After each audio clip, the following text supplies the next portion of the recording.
নমস্কাৰ, মোৰ নাম চন্দ্ৰকান্ত টাইট। মোৰ ঘৰ লখিমপুৰ জিলাৰ ঘুনাসুতি। বৰ্তমান ভাৰত পাকিস্তানৰ যি সাম্প্ৰতিক পৰিস্থিতি চলি আছে, সন্ত্ৰাসবাদৰ বিৰুদ্ধে আমাৰ ভাৰতবৰ্ষই যিটো পদক্ষেপ হাতত লৈছে আৰু কাম কৰি আছে, তাৰ বাবে আমাৰ ভাৰতীয় সৈনিকসকলক, আমাৰ ভাৰতীয় সেনাসকলক মই চেলুট জনাইছোঁ। আমি আমাৰ ভাৰতবৰ্ষ বৈদিক যুগৰ পৰা, পৌৰাণিক কালৰ পৰা বিভিন্ন সময়ত বিভিন্ন উদাহৰণ আছে। আমি ৰামৰ দেশৰ মানুহ, ভগৱান কৃষ্ণৰ দেশৰ মানুহ। আমাৰ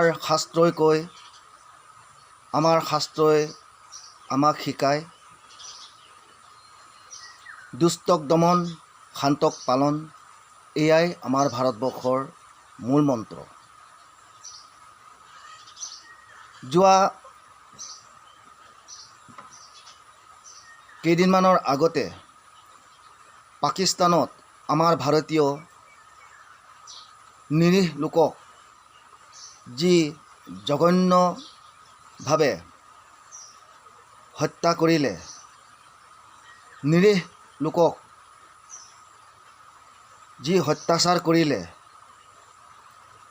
মৃত্যুদণ্ড দিলে, কোনো সহ্য কৰিব নোৱাৰে। তাৰ পৰিণামস্বৰূপে আজি আমাৰ ভাৰতবৰ্ষই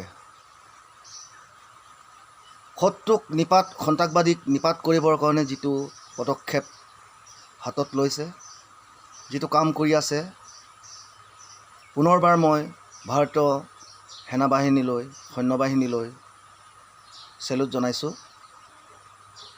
আমাৰ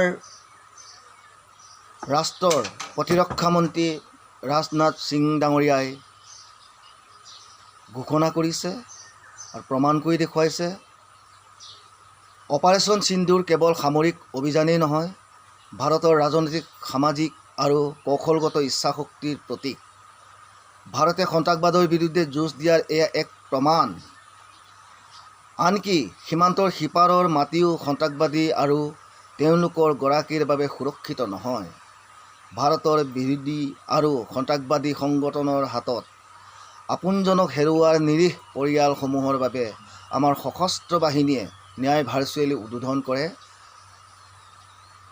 এই প্ৰকল্পই ভাৰতৰ আত্মনিৰ্ভৰশীল পদক্ষেপক শক্তিশালী কৰিব আৰু অঞ্চলটোৰ আৰ্থ-সামাজিক উন্নয়নত অৰিহণা যোগাব।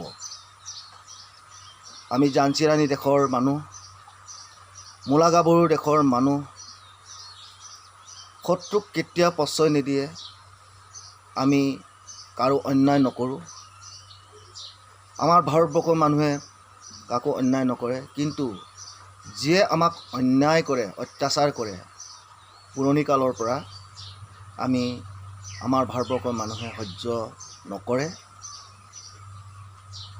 অসূয়া, অপ্ৰীতি আদি নিপাত কৰাৰ ক্ষেত্ৰত আমাক পুৰণি কালৰ পৰাই সেই শিক্ষা দি আহিছে, শাস্ত্ৰই দিছে। আৰু বৰ্তমান এই ধাৰামতে, এই নীতিমতে আমি পৰিচালিত। আমি কেতিয়াও শত্ৰুৰ পক্ষপাত কেতিয়াও নহওঁ আৰু হ'ব নোৱাৰে। অপাৰেশ্যন সিন্দুৰৰ দ্বাৰা বিশ্বৰ সন্মুখত আজি আমি দেখুৱাইছোঁ আমাৰ শক্তি কিমান, আমাৰ মহিলাৰ শক্তি কিমান। ইও এটা বিশেষ প্ৰমাণিত হ'ল অপাৰেশ্যন সিন্দুৰৰ দ্বাৰা। গতিকে আমি সকলোৱে একগোট হওঁ, একমত হওঁ, শত্ৰুৰ বিপক্ষে যুঁজোঁ। শত্ৰুক আমি সন্মুখৰ পৰাই নিপাত কৰোঁ, নিধন কৰোঁ, এয়াই আমাৰ কাম্য, এয়াই আমাৰ উদ্দেশ্য। জয় হিন্দ।